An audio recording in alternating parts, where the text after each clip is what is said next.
إن الحمد لله نحمده ونستعينه ونستغفره ونعوذ بالله من شرور أنفسنا ومن سيئات أعمالنا من يهده الله فلا مضل له ومن يضلل فلا هادي له وأشهد أن لا إله إلا الله وحده لا شريك له وأشهد أن محمدا عبده ورسوله أما بعد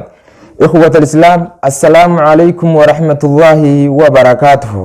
يا أمة فينا أرانتنا درجة رمضان نكون قبرة هنگتكو واليادتشي سودة عاجتشو وعن أبي هريرة رضي الله عنه عن النبي صلى الله عليه وسلم قال من صام رمضان إيمانا واحتسابا غفر له ما تقدم من ذنبه متفق عليه وعن أبي هريرة رضي الله عنه أبي هريرة أبي هريرة ربي أجالته عن النبي صلى الله عليه وسلم نبي ربي الراوديسه قال نبي ربي نجيجي من صام رمضان إيمانا واحتسابا نمتجان باتي رمضان خنا ربي اتأمنا حالته في ثواب صومنا ساخنا ربي رتي الرغتا حالته نمتجان صومنا غفر له ما تقدم من ذنبه متفق عليه دلين ساعة دبرته هندنو إساف أرارما أجا ميرا مي حديث نكون أكت نما قمتش سلال يا أمة خير يا أمة مسلمة نوتي هندي خينياهو جزي صومنا خنا صومنو أكا قرآن في حديث ننجي جلا يعني وانما بلي سرة إجاوان حرام لالورة نما عرب سرة حافا غانون سننجا باتي نما خيسي جرتهم باتي رمضانات ورّا رمضان خنرّا بؤا أركة ربنا هاقولو ورّا رمضان نخن أصو بؤا تكا همبوفنف إرد ربنا نقوليني حديثني تكتي نما سنتي متون وان حالا نما غمّتشي ساتي جاتشو ميلال ويتا باتي تكاجي ويتا تربان تكو جيمي وان آتي إلها هنگا أما درا دليدي هند ديلي وان تاتي سيف أرارما جي ربين براد دينهم متفقون عليه بر بخاري مسلمي ترى ولي قال بر الحمد لله الحمد لله الحمد لله أماس حديث أكتر نما غمّتشي تكون سنفيما وعنه رضي الله عنه أماس أبي هريرة راودي فمه أن رسول الله صلى الله عليه وسلم نبيين كين قال نجي إذا جاء رمضان فتحت أبواب الجنة يقابات رمضان تندفته ولان جنة هندسيتوني ببنمتي يجي ولان جنة بنشوفهم تنجنة ولان جنة هوتت نبنمتي جاء الحمد لله رب العالمين وخلقت أبواب النار ولان إبدا هندسيتوني شوفهم تيجي ولان إبدا yeroo soomanni jiru tana hundi siitu cuccufaadha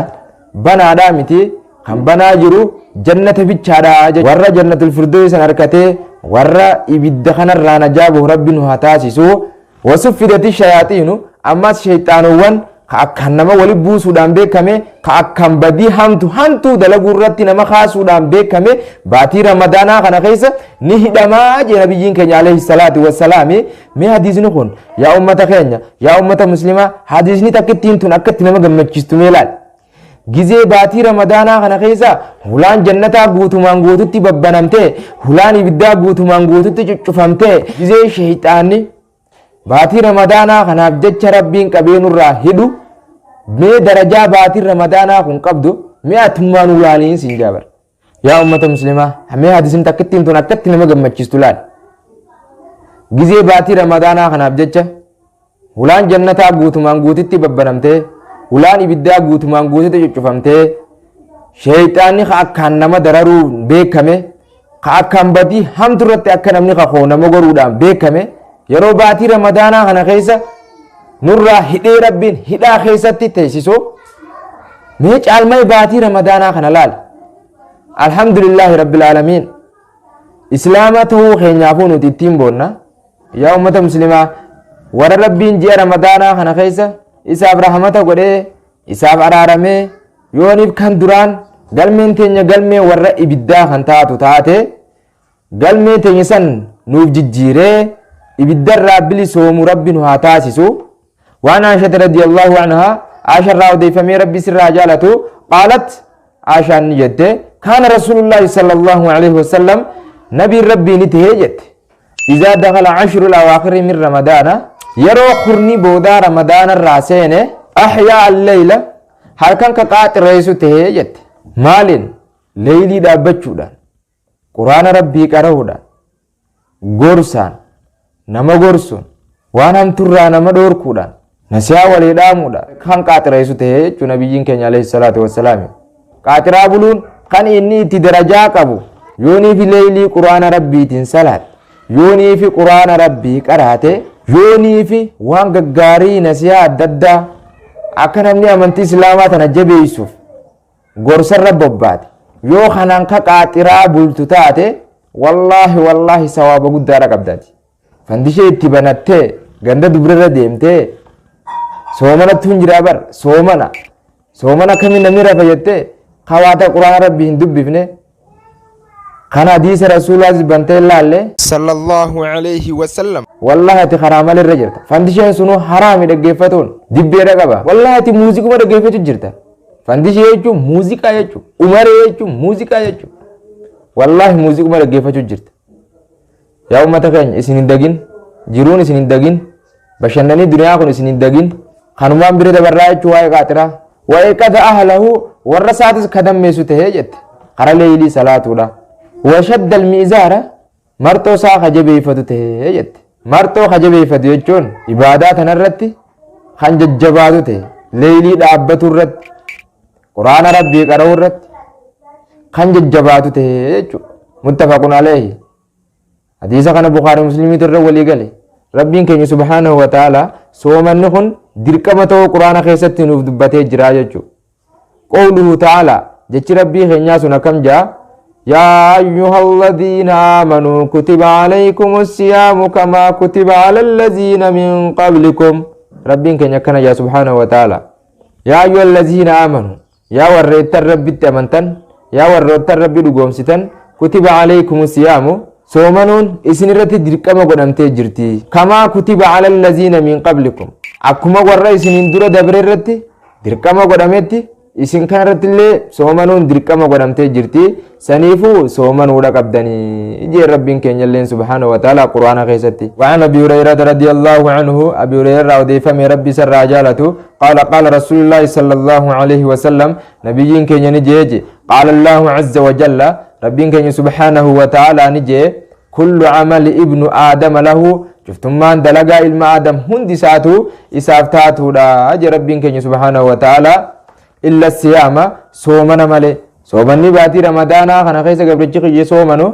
فإنه لي صومني سنة في يا ربي خنيا جبر سبحانه وتعالى وأنا أجزي به أنا تو غلطة إساف غلطة مالف حجين علمي آدم حجة هندي إساف غلطة نغلفم نما صومنا أنمات وان غلطة إساف غلطون بيخا مالي نمني تقلين بيخو جبر ربين والصيام جنة soomanni kun gaachana jaabar rabbiin keenya subhaanahu wa ta'ala gaachani beeytanii mi gaachana kawaa namarraa deebisu tokko gaachana akka qaamni kee kun hin tuqamne si bira dhaabbatee sirraa deebisa soomanni nama soomaneef gaachana tahaa jaa rabbiin keenya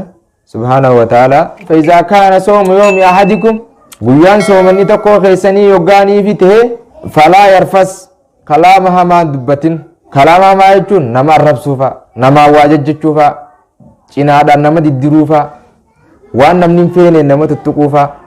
waan namni naan hin jiinsin jeen jechuufa kalaama hamaa hin dubbatin jechuun wooma namni hin feene waan rabbiin hin feene waan nabiyyiin keenya alayhi salaatu wassalaam ergamaan rabbii keenya hin feene walumaa galatti hin dubbatin jechuu walaa yaskhab waan bu'aas hin qabnetti hin lallabinii